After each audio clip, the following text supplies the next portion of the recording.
Imagine a vibrant discussion between people that includes both openness and critical thought in the pursuit of truth. The Purchasing Truth podcast is an experience, a journey, an exploration of the impact that negative messages in politics and the media have on our families, community, society, and nation. Join your hosts, Bill Stierle and Tom Hazard, to discover new concepts and language strategies that will reveal effective ways of establishing truth. This podcast series will tackle current events, leadership challenges, healthcare confusion, integrity in business, and many other areas that affect us all. Gain clarity and understanding of the various truth perspectives. Welcome to Purchasing Truth. All right, everybody, welcome back to Purchasing Truth. This is Tom Hazard with Bill Stierle. And Bill, you know what? We talked with the audience last time, or at least teased them, I think, a bit about these 7 different language types and ways of really using language and the different behaviors that are a result of them. And I think it'd be a great thing to share with them what those 7 different kinds of language are, and as an overview. And we've already taken a bit of a deep dive into one of them, or at least one of them, maybe more. That's right.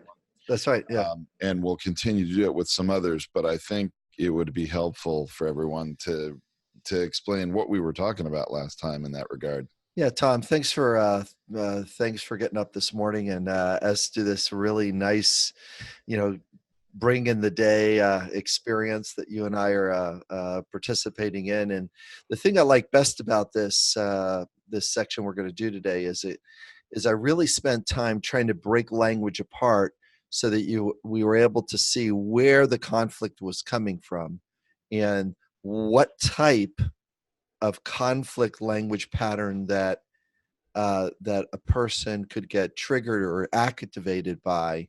And then all of a sudden, the fight isn't about what the issue is. The fight is about the language choice. And that's kind of how the truth is getting hijacked a little bit, is it's a fight about the language choice, which is really like a little bit surprising. But that's a little bit about what's happening with the way the truth is working. So it's really important to understand where the language is getting hijacked and how that's going to. Yes, labels and diagnosis is one of these 7 languaging patterns that escalate conflict.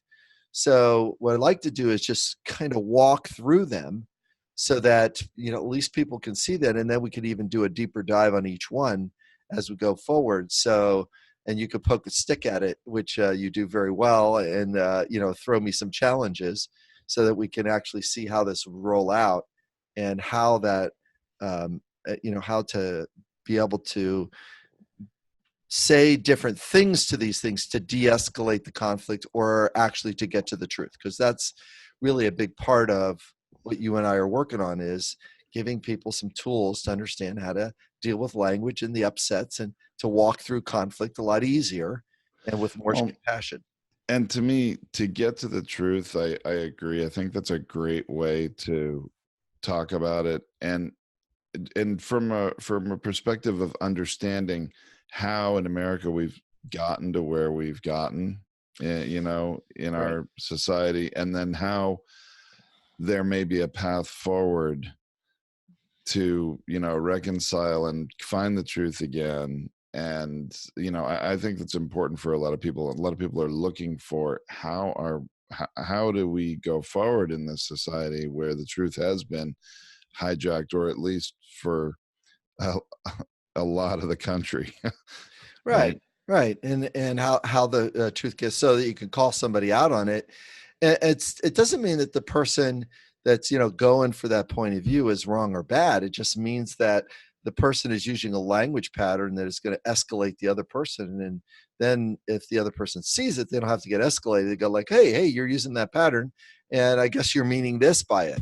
And that's what you're trying to make a point about. Okay, I can agree at that point. But meanwhile, by the way, you just left the truth over here, and let's go back to that now. So all of these different languaging patterns create a thing called a temporary behavior change, but whatever, this is so valuable, whatever conflict that a human being has in life, you can see how these different languaging patterns will work, but they will only work temporarily and only attain a short-term gain. That's what happens. Wow. Yeah. Can a short-term gain repeatedly done become a longer-term effect? I mean, it feels like It turns into a longer belief. That's repeated pattern. I mean, we see this happen, right. almost in our daily news cycle. Yeah, and that's one of the dangers about a repeated message, is that repeated message is saying this is what the absolute is, and that becomes a truth or a belief in the person, and now the person's has a false truth in their head, and they can't get rid of it because they have an investment in it, because the person kept hitting the button all the time about what the belief is, and because they want to have the loyalty of that. And there's been many people in history, and on the quote unquote good side and the bad side, that have repeated a message over and over again in order to get a group of people to move in the direction of that message, right? And good and bad on both sides. And this has come up, and not to take us away from these 7 ways to use language, but because we definitely want to get to that, but it's so present in the news now. It's been, the fact checkers have been tallying everything up, and it's just been made a lot of news that now more than 10,000 times Trump they're kind of generous in how they've been saying it, that he has either misrepresented the truth or misstated the truth. Essentially what they're saying is he's lied more than 10,000 times. Yeah. In False or messages he delivers. And to the point where I feel like America is almost becoming numb to it to a degree. It doesn't fall with as much weight on people as I remember, for example, in contrast, when Brian Williams, the former NBC anchor for, nightly news, got caught in a couple of very specific lies. That's right. And lost his job over it. And That's now the president of the United States is sort of normalizing That's right. hijacking truth. That's right. Yeah, and how do we get there? How did we get there? It's marketing and branding is how we got there. It's saying an extraordinary thing about a nominal or minimal product. I'm going to say something extraordinary about this product or service, and really it's only going to give you a modest result. Yeah, the results may vary. See how that sentence I just stuck it in there? Results may vary. And because the truth is that this truth might not be your truth. It might not deliver what I'm promising you right now, because results may vary. It's the truth case around the Supreme Court case, Papa John's versus Pizza Hut. Better ingredients, better pizza. Right? Yeah. No, Pizza Hut said no, they don't. We have better ingredients. We have better pizza. No, we don't. And they took it all the way to Supreme Court on the word better. On the word better. I didn't even remember this. This is amazing. And they lost. The Supreme Domino's lost? No, it was Papa John's. Papa John's lost? No, that's what I was saying. Okay, so Pizza Hut. Oh, I'm sorry, Pizza Hut. Yeah, so Pizza Hut challenged the slogan, the assertion, the brand message that their ingredients are better, and they lost. Was it on a free speech grounds, or what was the reason? The Supreme Court said, we are not going to dictate to the consumer what we think is better, because better has to do with the person's taste. It doesn't have to do with the word choice. So really it's the perspective truth. And yeah, we're not gonna legislate truth on that Papa John's slogan, better ingredients, better pizza.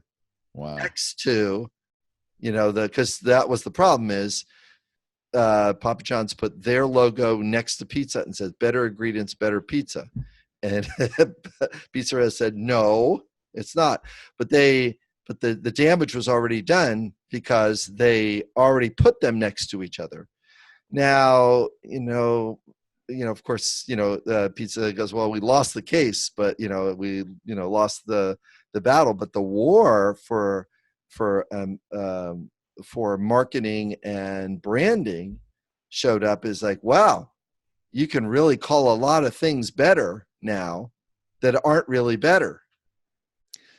Well, of course, that I'm sure didn't fall on very informed or how would I say objective ears, because all that I'm sure the general consumer heard is, oh, Papa John's won. They are better ingredients and better pizza.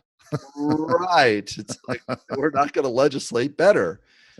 So Well, interesting. the challenge then is that is a great example of how truth can get hijacked, because this is what the new rule is. So we're going to talk about rules here in a moment, and laws, and how they can be skewed, and they have to be created in order to get down to what really kind of the truth is. So let's take a look at these 7 languaging styles and categories and peel them back a little bit to show how a temporary behavior change can show up. And so I will share with you this screen. And Tom, can you see that okay, where it says temporary behavior change in the middle? Absolutely, yes. Okay.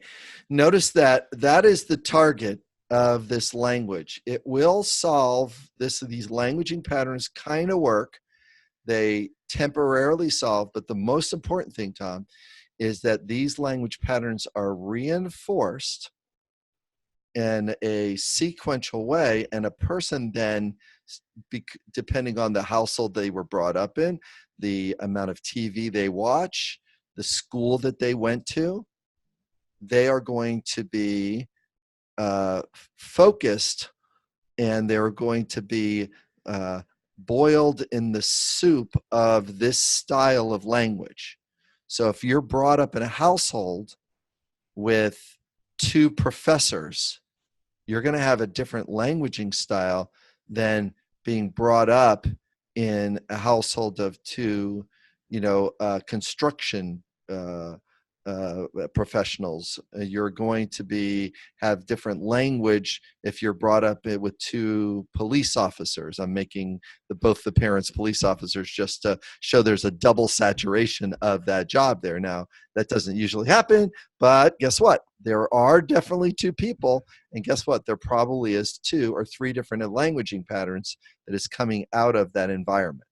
Oh, I'm sure there is. And in fact, I'm thinking about, and wondering about the effect on my children, because my children have grown up in a house of two people that were educated as artists. I mean, we're professional artists, designers, right? That was our what we went to school for. And we see things through that lens, and I'm sure approach language a bit differently because of that. So I can completely relate to how you grow up and who your parents are and how they think changes a lot of this. That's correct. And the vocabulary, you're gonna start chuckling, because there's so many things that you're gonna say, oh my gosh, I do that. And oh wow, that's why it doesn't work with my kid. Oh, no wonder why I'm getting pushback from my kid. Yeah. Oh, now I see why, my wife gives me pushback on that. Oh my gosh, I need to change that sentence because it's a gerbil wheel. I say the sentence, and she is guaranteed to say the sentence back to me. It's gonna get weird really quick in a good way. So, all right, let's get into it. Awesome. So the first language pattern that's accepted and reinforced in our society is the language pattern called problem solving and fixing.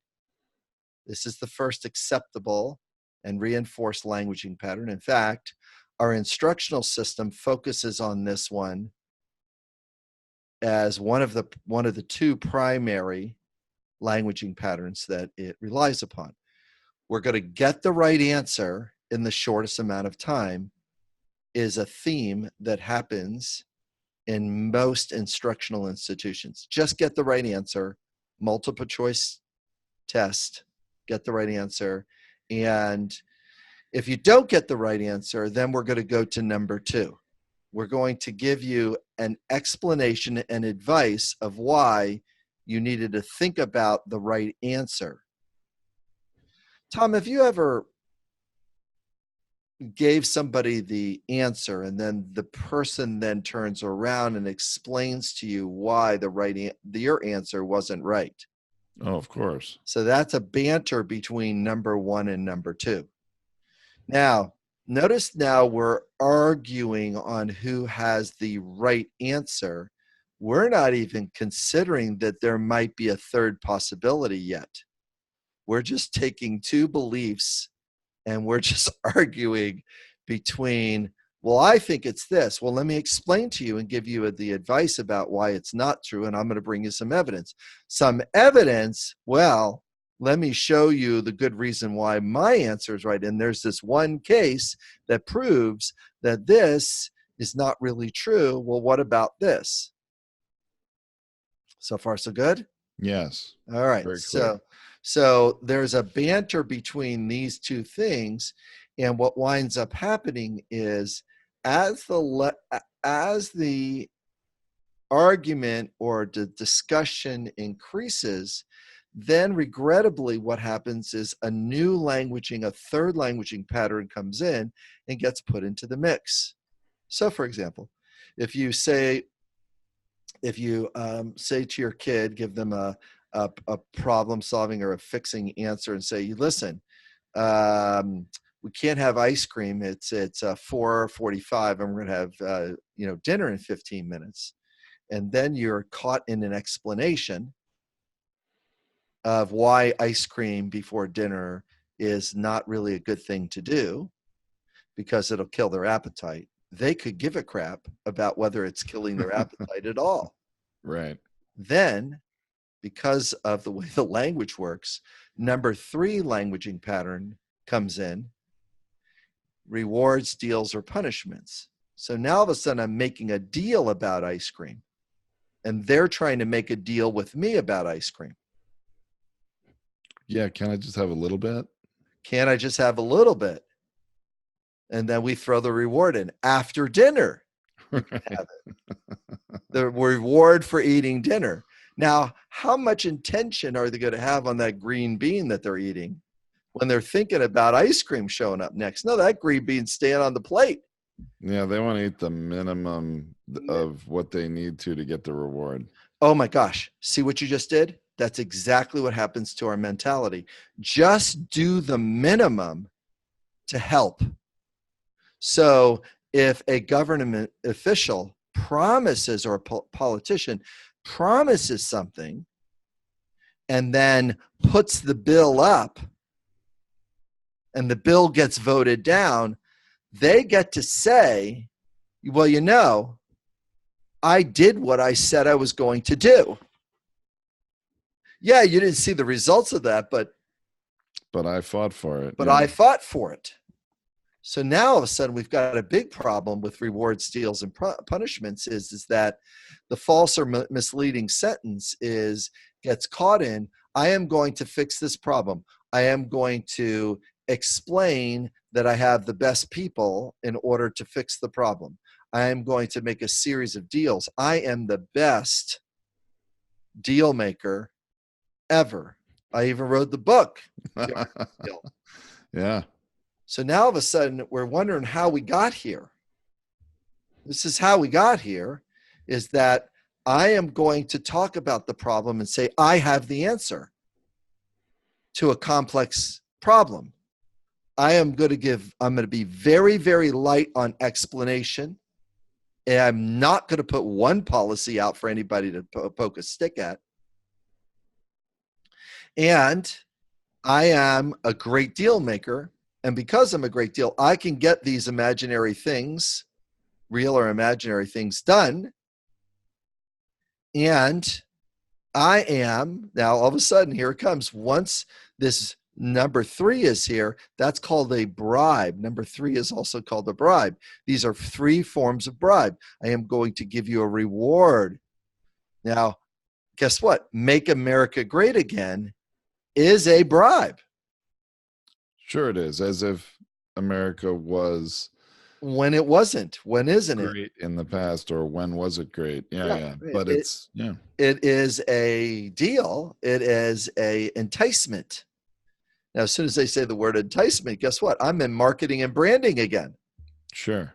Okay. I am in promotion of my product. And oh, by the way, you know those things that keep getting in the way?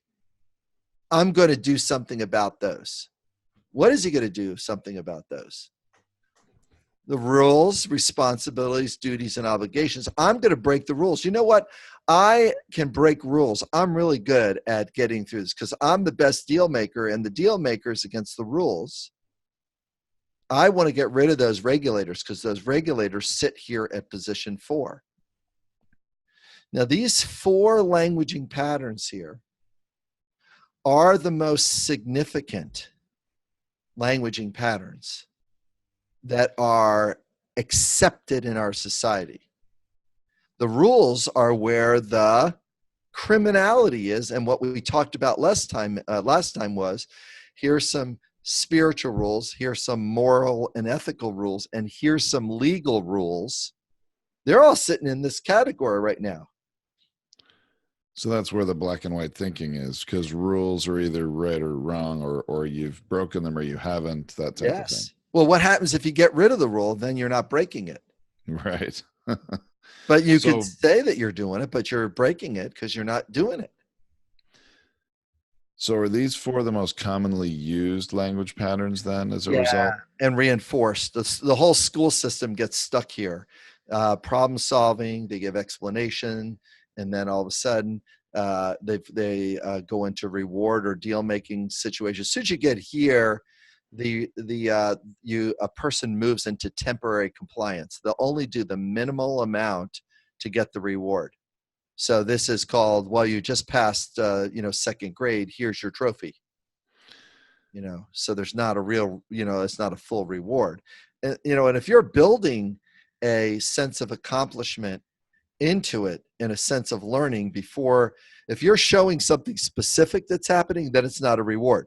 But if you are just giving a reward for the completion of something, then it doesn't work very well, and then the person stops doing it. So these are the 4 acceptable ones, and this is the structure. The language is holding us into this pattern, and I keep throwing it onto the language that's holding us in this pattern. You'll see that there's this big blank space underneath here that's not filled in, and that's where we're going to after we get done these next 3 things. But you can see the first 4 are very accepted in our society. Bribe your kid, bribe your spouse, rules. Here's the agreements that you're going to live by, and don't break those agreements. And then there's also no discussion because I am now stuck in these 4 different things, and I can't move off of it. Okay.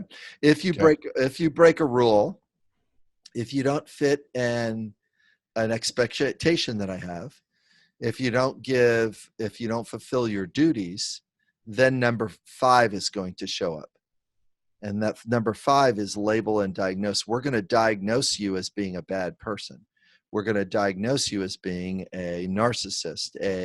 We're going to label you. We're going to call you, all kinds of labels, all kinds of diagnosis. If you are not following these rules, if you are not getting in the systems of rewards, deals, and punishments, if you are not listening to my explanations, if you aren't doing things the way I want to. You see how it collapses real quick now? All of a sudden it's like, holy crap. Now all of a sudden our languaging pattern is only creating this temporary change thing here. And meanwhile, what now happens is that the person then supposedly is supposed to listen to this label and diagnose and say, oh yes, let me put that label around my neck and carry that around, and then I'll behave better. It might sound like this. Hi, I'm Bill. I'm an alcoholic. Hi, Bill. You're an alcoholic. That is a label and diagnosis. But guess what? It only creates a temporary compliance, or otherwise the person would call themselves the label and never drink again. As if that ever happens. I mean, the long-term success rate for AA, I'm not saying this is not a organization that doesn't support people in the addiction space, but the problem is actually a language-based problem. Is who wants to call themselves an addict for the rest of their life? Many people don't. And if you have that as the front of your label and it's a part of your identity, the rest of your self-worth and your identity is going to rebel against that and say, no, I can make good adult choices. And all of a sudden you turn into a 4-year-old and now you're drinking again because no one's going to tell me what to do. Because now I'm fighting a label instead of fighting the substance or fighting the cause underneath the behavior, which is what we're going to get to in a second. But can't this label be used as a weapon by people to label others? I mean, aren't we seeing that happen in politics all the time? Is that they, like the president labels people routinely. Recently, there's 20 Democratic challengers, and Joe Biden's the latest one to announce, and already Trump is going and labeling him as Sleepy Joe, and labeling himself as young and vibrant. He's only 14 months younger. That's right. That's right. That's right. He has learned through his career and his childhood how to use language in order to engage the process of separation and differentiation. And the separation and differentiation isn't really true. It's just claimed. Once you claim a separation and differentiation, you get to be the first one to own it.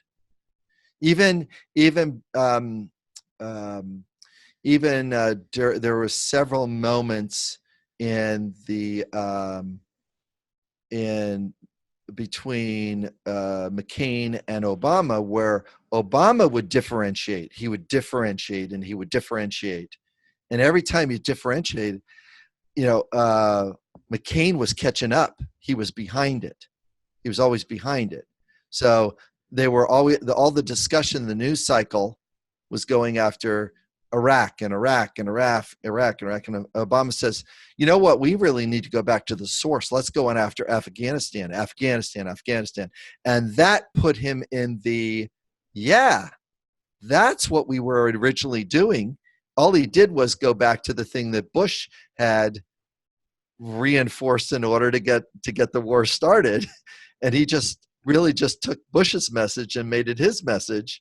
And now McCain was behind because the public didn't want to talk about how messy Iraq was and why were you in there, and there was no weapons of mass destruction. Nobody wanted to talk about the mistake anymore. But guess who was hung with the mistake? McCain, because he was the one that was stay in the narrative there, and all of a sudden he's labeled and diagnosed with that as the guy that was behind. Is this getting a little weird or strange or what? It's eye-opening for sure. Good. I really appreciate the eye-opening piece because when these different language patterns are used in combination with each other, it's really easy to hijack or purchase truth. You can really purchase truth really, really easily, because now all of a sudden it's like, okay, all right, I've got this label as a diagnosis, but the person isn't doing what I want them to do. The person is not becoming compliant. Now, notice the word compliant is really an interesting word to stick in here, because many consumers are compliant. Many voters are compliant, and they stick their vote in a direction towards a false message or an untrue message. So let's bring Cole back then. We need Cole. Yeah. We need to bring Cole back. You know what? What's wrong? Let's get those coal. Those are good coal jobs. You want to do it. All they're doing is tapping into the belief and identity of, I was proud to be a coal worker, because coal was the energy that ran the country for, a couple hundred years or thereabouts, 100 years or so. Yeah, or that they're good coal people. I mean, that's to me the interesting one, is to say they're Nice. good people, that if you attack coal, you're attacking the people, which of course no one was ever really doing. But then everybody gets very defensive Yeah, over well, these my father people did and it. wants to protect them, right? My father did it. My grandfather did it. It carried my family's generation. It was all about, how can we get the coal to work better? How can we get the production numbers up? How did that work? And we were all behind that mission to get coal in order to run and build the nation. I mean, and that was a necessary substance of power that was being used by the machinery and the industrial age. And it's tapping into a message, branding, marketing, a message that had been around for 100 years or so, of the substance that made a difference. Meanwhile, the truth is natural gas took out coal, and it's continually to whip coal's butt. And that's not even the cleanest thing we can use that would whip natural gas butt, so really problematic how language is being used. And I think the energy industry is a great example, Bill. The coal is a great example, and a more modern one that's been playing out recently over my social media accounts is the fossil fuel industry demonizing the electric vehicle movement. Yes. And trying to say that, and this actually happened within the last week. It's why it's on my mind. And I have a video that I'll actually share in the blog post for this episode, a link to it, which is very interesting. But that the assertion was made that electric vehicles are actually, from a carbon CO2 perspective, worse than conventional diesel fuel cars. Yeah, they're worse for the environment. There's been a heck of a marketing campaign to perpetuate that myth. That's right. And finally, I've found a definitive, very well researched and presented, I think is the key. Yes. Very well presented case that, in fact, that's not true. Electric vehicles, regardless of where you live in the world and how your electricity is generated, and even still the truth. mining of lithium for the batteries, the whole thing, right, that electric cars are net positive in terms of the contribution of CO2 to the atmosphere, anywhere from 1 to 3 years, or the very worst case scenario, 5 years if you live in one of the dirtiest places on earth where electricity is created problematic. Yeah, not in a very clean way. But that industry is another great example. The energy, I guess, especially. Right? Yes, yeah, that's right. That's a good example. So now let's muddy the water. So now that we've got these ones here, and we've already started muddying the waters with labels and diagnosis. You see how the water starts getting muddied over here, because as soon as you label and diagnose persons, if you don't brand somebody, if you don't claim your own brand, someone else will brand you. And so all the Republican candidates got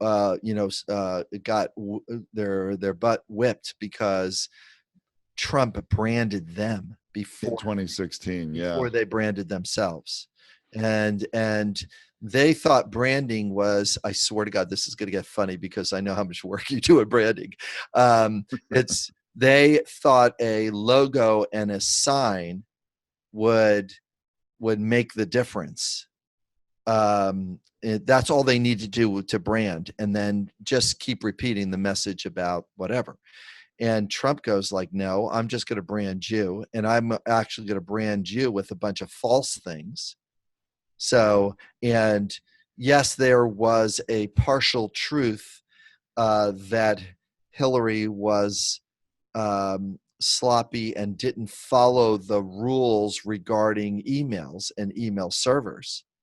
But there wasn't enough on there to see that there was something really dangerous that she said or did that was exposed. But there was a truth to what he was saying. See that little hand up Yeah. putting up there, there is a truth, a small truth.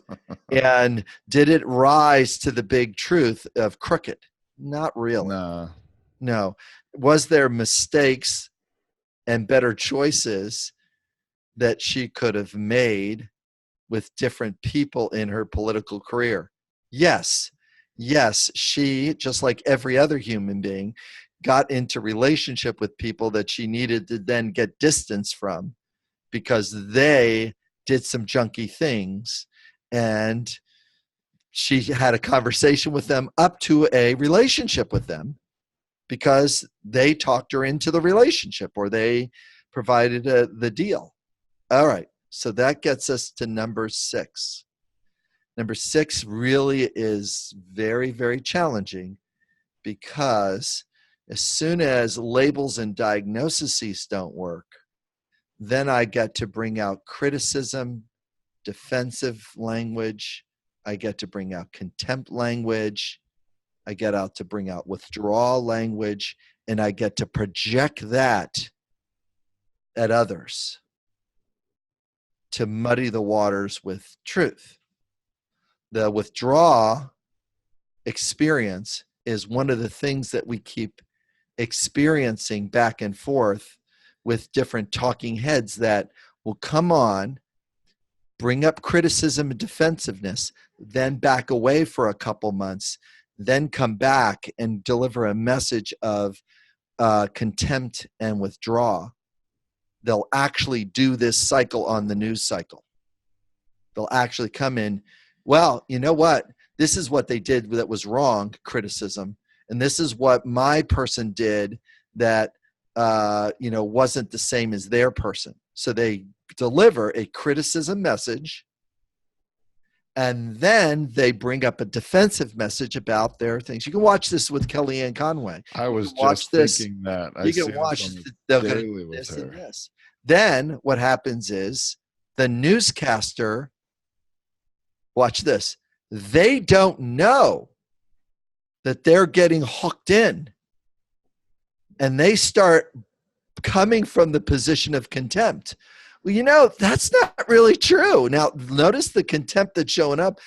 That's not what's being said. It isn't and they get a contemptuous posture that makes them look bad. Doesn't it even happen when they say, but you haven't answered my question, Kellyanne, right? Isn't that part of contempt? They fall right into this trap. They fall into the trap because now it's criticism versus contempt. Now it's defensiveness versus withdraw. How does the newscaster get stuck with withdraw? Watch this. Well, that's all the time we have for. They get stuck holding the bag of stopping the conversation. They get hold in the bag. Now, oh my gosh, it's getting so worse. I was listening to something yesterday, and it was following this pattern. I'm going like, oh my gosh, who is going to say the sentence that's going to click us to number 7? Which one? Which side is going to say it? Because whoever says it loses. Really? Whoever says the next one of these next concepts, they're going to lose. And here's the 2 concepts. The next 2 sentences that'll show up are one of these 2 sentences. A blaming sentence or a shaming sentence will come next. And whoever's doing it is holding the bag of poop. Whoever gets to say it. It's just a shame that that we're going through this right now. Who's to blame is That's the one who's holding the bag. Or the listener's going like, ugh, how did we get here?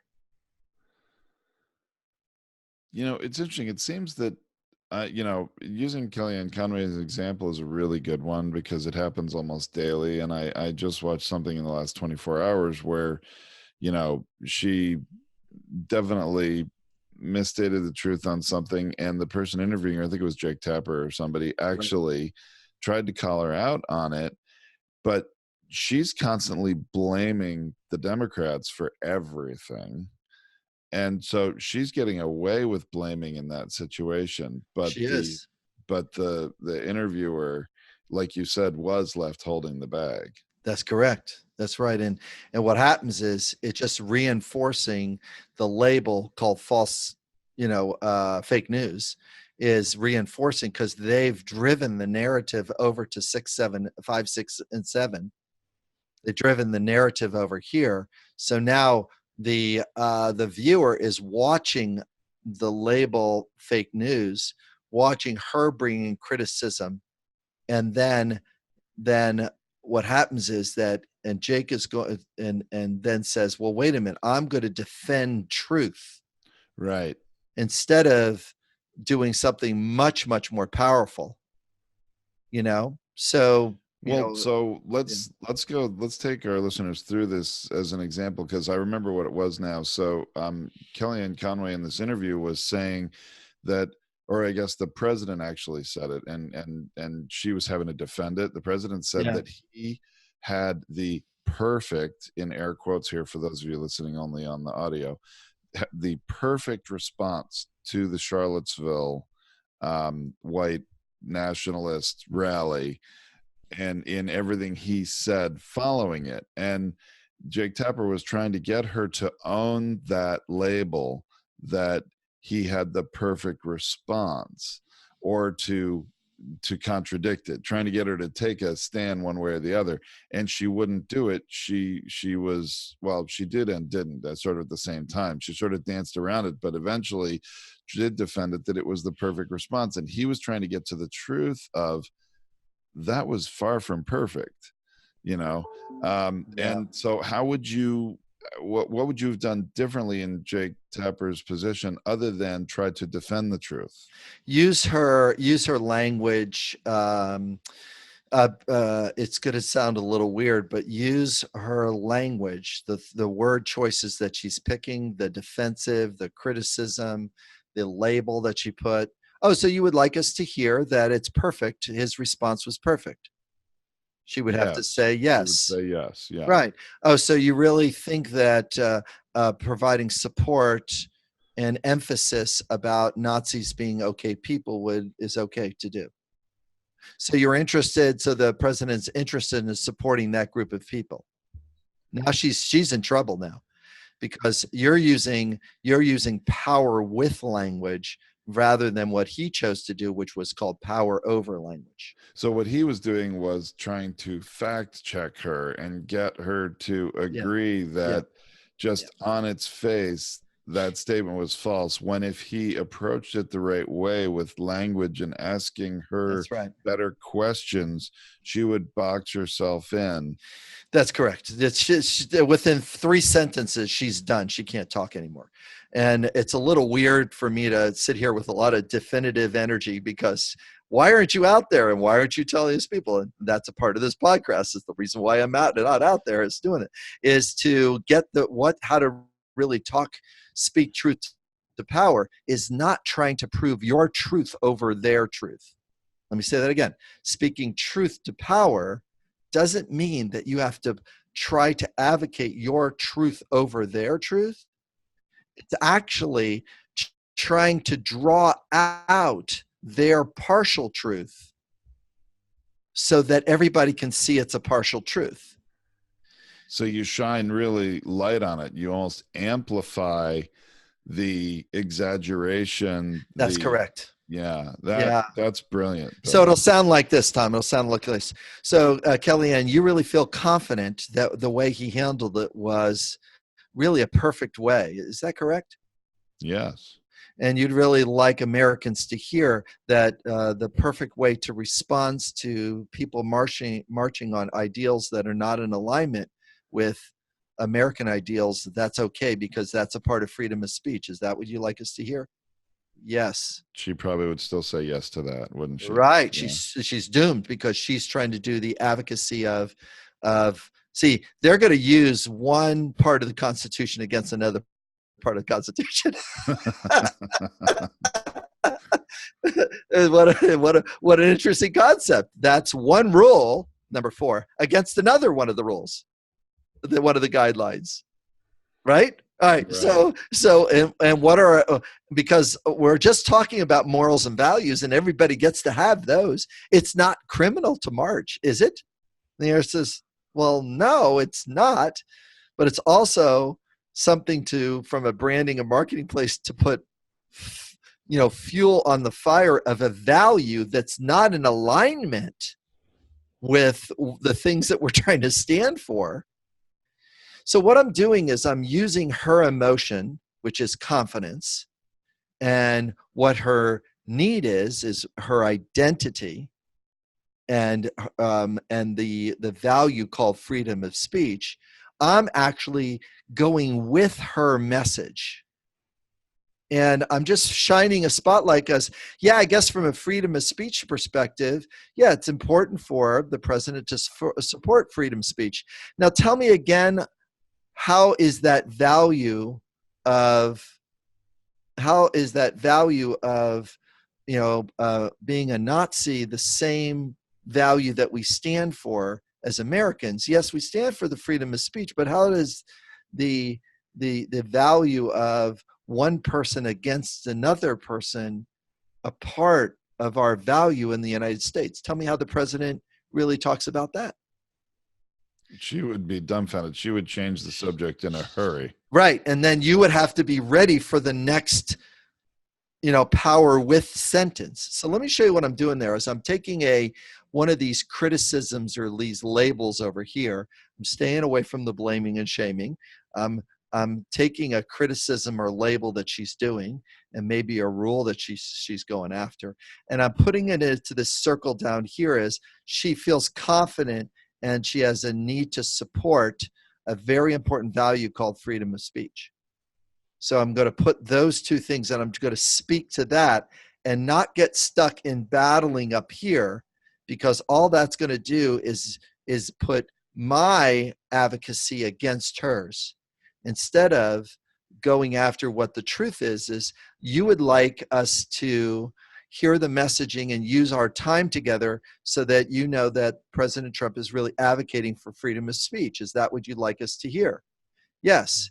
Yes. Gosh, is that a value that we want to stand for regarding speech? And is this the best moral value for the president to stand for?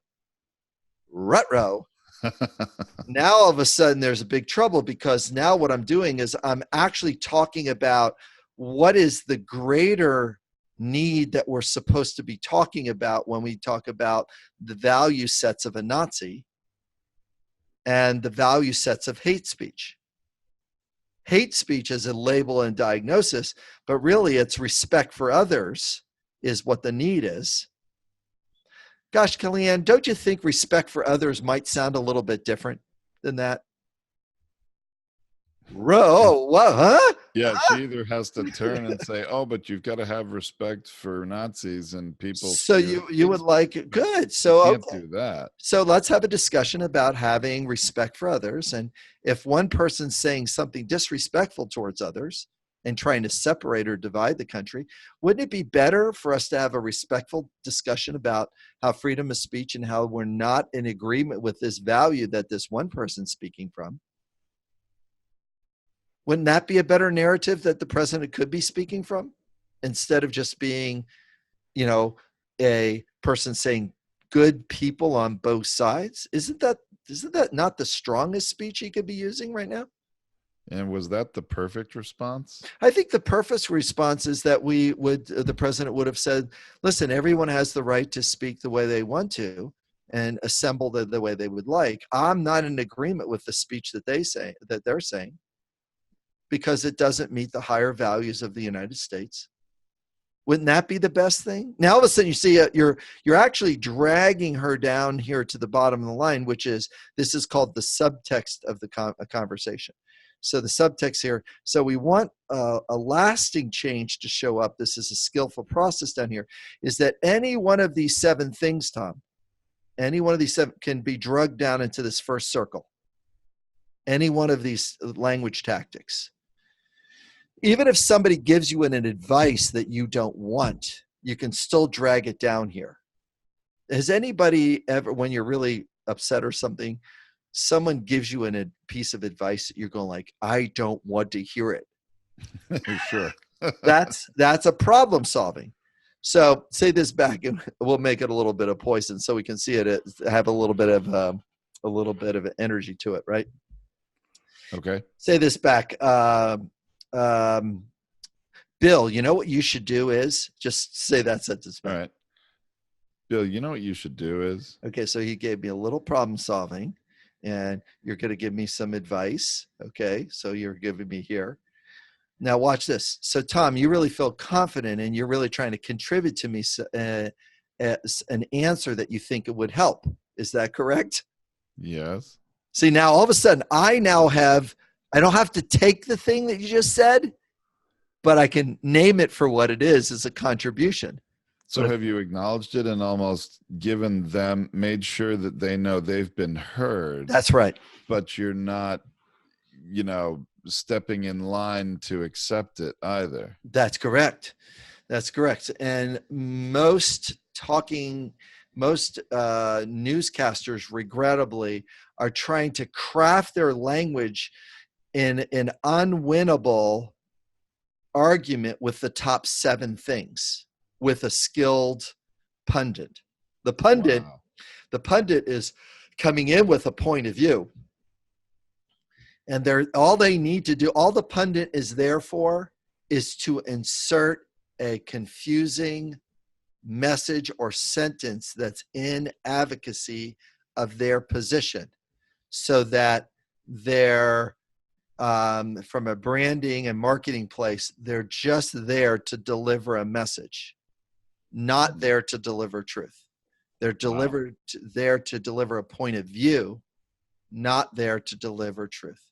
And that's the thing that's unsettling. But once you talk below, as people develop a skill below, and that's the things that I train, is how you take any one of these 7 messages here, Tom, and bring it down below the line, then things tend to go way better. I can clearly see how that would be. And I hope our listeners are getting it as well. And, if any of you listening on podcast, make sure you go check out the blog post for this episode, where you can either watch the video where Bill has laid this out visually, or we'll also have a slide of this, all those 7 language types, and then the subtext below as to how you can create a process of lasting change in a skillful way. I think this is brilliant, Bill. Yeah. Thanks, Tom. I appreciate it. It took me a lot of years to get these buckets to exist in a way that people can understand them, and as well as how to language or communicate our way, not to fight the battle up above only to get a temporary behavior change. How do you connect to what the person is saying so that you can really talk to and about truth in a more powerful way? Mind blowing, mind blown, maybe I should say. Awesome. Brilliant. Thank you. Thank you. I would love to go on and discuss more and more examples, but I know we're running out of time here, but that's all right. Are we going to be able to take a deeper dive into each of some of these? Yes. Episodes? Yeah, we will. Yeah. That's awesome. Yeah, we'll be able to take these out for a spin, because that's how truth gets skewed a little bit. And then the argument, you can't have an argument around, Thanksgiving or Christmas time without walking or stepping your foot in a pile of poop with any one of these 7 things. I mean, it's just, the relative is going to launch one, and then all of a sudden it's like all the errors of our childhood come out for a spin. Wow. And Bill, I think that I can see the path, sort of the potential light at the end of the tunnel, to whether you call it reconciliation or just cooperation more, and right, actually getting somewhere. Can you imagine if politicians actually would negotiate using language like this instead of trying to score the cheap point? And that's correct. That's right. Yeah. I mean, I know there are reasons they sometimes try to score cheap points in the media, and we've talked about some of them today, but boy, we would get Yeah. a lot more accomplished, wouldn't we? We would, as well as media being trained in this way, because this is not going away. This is not going away. So we'll on future episodes we'll get into this thing, and we'll go into how we can get this to go better. Okay, Tom? Awesome. I love it. Thank you so much, Bill. All right. Thanks, Tom.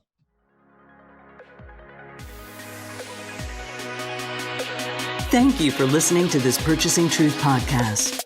We trust that you have enjoyed this engaging and thought-provoking conversation. Our hope is that you've received value, found clarity, and broadened your truth perspective in this episode. If you did, leave us a review or visit our website, purchasingtruth.com. Join us again for another informative and content-rich discussion here at the Purchasing Truth podcast. Don't just accept whatever information comes your way. Join the discussion. Discover your own voice. Purchase your own truth.